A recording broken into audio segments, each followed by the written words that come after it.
Bismillahirrahmanirrahim. Alhamdulillah wassalatu wassalamu ala Rasulillah wa ala alihi wa ashabihi wa man tabi'ahum bi ihsanin ila yaumidin wa ba'd. Ya, hari ini kita akan melanjutkan pembahasan masih tentang nasab. Ya, bab kelima dari nasab yaitu an-nasabu ila ma fihi ya'un musyaddadatun. Cara menasabkan isim yang di dalamnya terdapat ya musyaddadah atau ya tasdid. Nah, di sini ada 4 kelompok pada contoh itu. Ya, kelompok yang pertama ada kata hayyun, toyun, dan ghoyun. Kemudian yang di kelompok kedua ada kata nabiyun, qusayun, dan aliyun. Kelompok ketiga ada maqdiyun, marmiyun, dan buhturiyun. Nah, kelompok 1, 2, 3 ini persamaannya adalah ya musyaddadahnya terletak di akhir kata. Ya musyaddadahnya terletak di akhir kata. Perbedaannya yang kelompok 1 ini ya musyaddadah, nah dia jatuh setelah satu huruf dari kata tersebut. Jadi hayyun jatuh setelah satu huruf dari kata tersebut. Ya, jadi dia urutan yang kedua ya musyaddadahnya. Kalau yang kelompok kedua ya kita tinggal lihat aja ya musyaddadahnya di urutan ketiga. Jadi dia jatuh setelah adanya 2 huruf dari isim tersebut. Nabiyun jatuh setelah nun dan ba, baru ya musyaddadah. Yang ketiga ini ya musyadadahnya urutan yang keempat.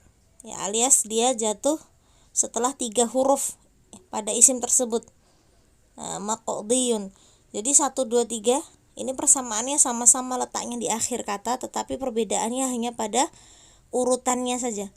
Ya. Nah, kapan atau di mana ya musyaddadah itu muncul? Itu perbedaannya ya. Kalau yang kelompok keempat ini paling beda sendiri, yaitu ya musyadadahnya terletak di tengah kata.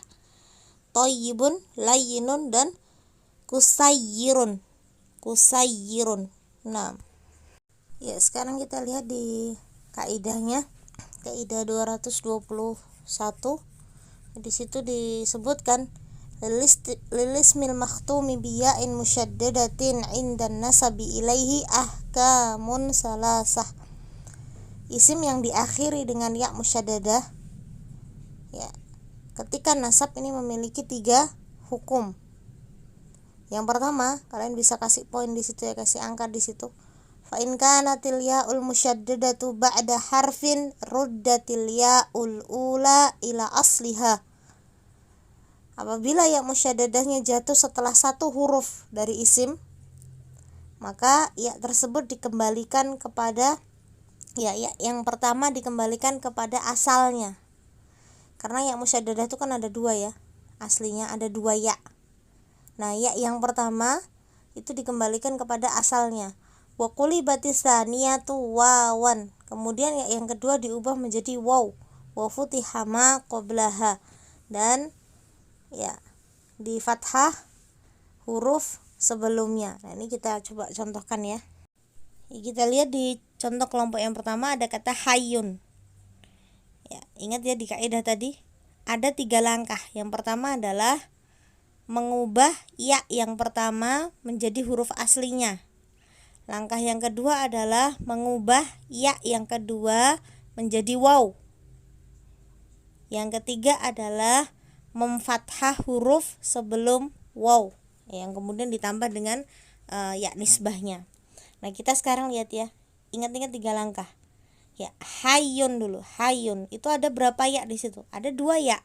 Ada ha, kemudian ya yang pertama, dan ya yang kedua. Paham? Jadi ada 2 ya. Nah, langkah pertama apa? Ya yang pertama diubah menjadi huruf aslinya. Tep. Bagaimana cara kita tahu huruf aslinya? Ya, kita lihat dari fi'ilnya. Hayyun itu dari kata hayya, ya artinya hidup. Nah, dari situ kelihatan sekali bahwa huruf asalnya adalah ya itu sendiri. Jadi ya-nya itu memang sejak asal kata sudah ada. Berarti ya yang pertama kan tadi langkahnya apa? Ya yang pertama diubah menjadi huruf aslinya. Huruf aslinya sendiri ya, berarti ya yang pertama tetap. maka tulisannya menjadi ha kemudian ya. Paham? Nah, masih ada ya yang kedua kan? Ya yang kedua diubah menjadi waw. Nah, sekarang kita lihat di situ tulisannya ha, ya dan waw. Urutannya gitu. Paham? Kemudian apa yang kita lakukan? Yang kita lakukan adalah menambahkan ya musyaddadah alias ya nisbah di akhirnya menjadi hayawiyun. Nah, sebelum waw harokatnya harus fathah. Jadi bacanya hayawiyun. Paham ya? Sekarang kita masuk contoh yang kedua, yaitu toyun. Ya sama. Ada 3 langkah juga ya. Apa langkah yang pertama? Mengubah ya pertama menjadi huruf aslinya. Caranya tahu huruf aslinya, kembalikan kepada fi'ilnya. Apa huruf asalnya? Nah, kita lihat di situ toyun itu dari kata toa, artinya melipat. Nah, berarti nampak di situ setelah to itu huruf aslinya adalah waw. Maka tadi ya, dari kata toyun itu ada 2 ya. Ya yang pertama ubah ke huruf asalnya, berarti diubah jadi waw. Ya, menjadi to kemudian waw. Nah, ya yang kedua di kata toyun itu masih ada ya yang kedua, itu diubah jadi waw. Langkah yang kedua kan seperti itu. Berarti ada 2 waw sekarang. Paham? Kemudian terakhirnya kita tambah dengan ya nisbah menjadi towawiyun. Apa? Towawiyun. Nah, itu caranya. Ya, sekarang di contoh yang terakhir pada kelompok ini sama ya. Ghoyun itu ada 2 ya, ghoin, kemudian ya pertama, ya kedua. 3 langkah tadi apa? Ubah ya pertama menjadi huruf aslinya. Lalu mengubah ya kedua menjadi waw. Ya, sekarang ubah ubah ya pertama menjadi huruf asalnya. Kita lihat asalnya. Ghoyun itu dari kata gowa. Ya, artinya sesat. Nah, berarti huruf asalnya adalah waw di situ. Jadi ghin kemudian waw. Ya, maka kita ubah ya yang pertama dari kata ghoyun, ya yang pertama diubah jadi waw karena itu huruf aslinya. Ya, kemudian ya yang kedua di kaidah langsung diubah juga jadi waw. Jadi ada 2 waw di sini. Kemudian ditambahkan dengan ya nisbah menjadi ghawawiyun. Nah, caranya sama seperti hayun dan toyun. Maka nisbahnya menjadi hayawiyun, towawiyun, dan ghawawiyun. Ya, kita lanjut ke kaidah yang berikutnya. Wa in kanat ba'da harfaini hudifatil ya'ul ula wa qulibatis tsaniyatu wawan wa futiha ma qablaha. Jika ya musyaddadah ini jatuh setelah 2 huruf pada isim tersebut, maka ada 3 langkah juga. Yang pertama adalah hudifatil ya'ul ula. Ya yang pertama justru dibuang. Dah. Kemudian ya yang kedua diubah jadi waw dan di fathah sebelum di fathah sebelumnya. Jadi ada 3 langkah juga. Sekarang kita lihat, kita praktekkan coba. Ya, kita lihat di kelompok yang kedua ada nabiyun, kusoyun, dan aliyun. Semua ya musyaddadahnya jatuh setelah 2 huruf asli pada isim tersebut. Nah, kita praktekkan salah satu aja ya. Di kata nabiyun. Ya, nabiyun itu ada 2 ya. Yang musyaddadah itu asalnya 2 ya. Jadi kalau mau ditulis, kalau mau dilepas ya-nya menjadi nun, ba, ya yang pertama, kemudian ya yang kedua. Nah, itu asal tulisannya seperti itu. Ya yang pertama ini dibuang. Nah, ya yang pertama dibuang. Kemudian ya yang kedua diubah menjadi waw. Nah, sekarang sisa hurufnya menjadi nun, ba, dan waw. Sisanya kan tinggal itu karena ya yang pertama sudah dibuang. Kemudian di akhirnya ditambah dengan ya musyaddadah, ya nisbah. Hasil akhirnya menjadi nabawiyun. Ya, nabawiyun. Jangan lupa huruf sebelum waw itu selalu dibaca dengan harokat fathah. Nah, ini berlaku juga untuk 2 contoh yang lain ya. Kusoyun menjadi kusowiyun dan aliyun menjadi alawiyun. Caranya sama. Kita lanjutkan di kalimat terakhir pada kaidah 221. Wa in kanat ba'da salasati ahrufin aw aksar hudhifat. Jadi apabila ya musyaddadahnya itu jatuh setelah 3 huruf pada isim tersebut atau lebih, jadi urutan keempat, 5, 6 dan seterusnya, maka ya musyaddadahnya dibuang. Ya musyaddadahnya dibuang. Nah, di sini contohnya maqdiyun. Lihat maqdiyun. Itu ya musyaddadahnya ada di urutan keempat. Jadi setelah 3 huruf asli dari isim tersebut. Apa kaidahnya? Ya musyaddadahnya dibuang. Kok hasil akhir nasabnya bentuknya bisa sama? Ya karena yang di sebelah kanan itu isim asalnya maqdiyun. Ya musyaddadahnya dibuang. Kemudian ya musyaddadah yang dibuang tadi diganti dengan ya musyaddadah juga, tapi sekarang ya musyadadahnya adalah ya nisbah. Jelas ya? Makanya antara kanan sama kiri itu sama bentuknya maqdiyun juga, hanya nanti bedanya di sisi apa? Bedanya di sisi makna. Ya, yang kanan maqdiyun itu ya musyaddadahnya adalah ya bagian dari isim, sementara yang kiri itu ya musyaddadahnya adalah ya nisbah.